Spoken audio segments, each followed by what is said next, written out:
बेहतरीन सी चीज़ बताने वाला हूँ कि अगर आप फ़नी वीडियो बनाते हैं या आपका कोई फ़नी पेज चल रहा है फ़ेसबुक पे या कुछ भी, तो उसके लिए आप मीम्स जो हैं वो ढूँढते हैं जगह-जगह से अपने पेज पे लगाने के लिए, अपनी वीडियोज़ में लगाने के लिए।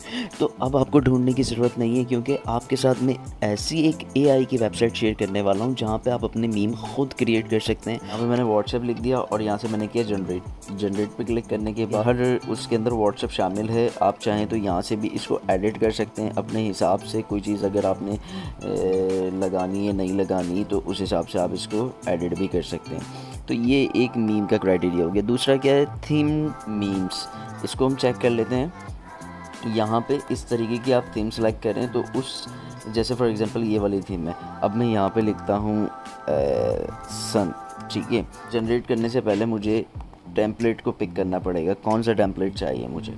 तो यहाँ पे आपको काफ़ी तरह के टेम्पलेट्स मिल जाते हैं, जैसे तो डायरेक्ट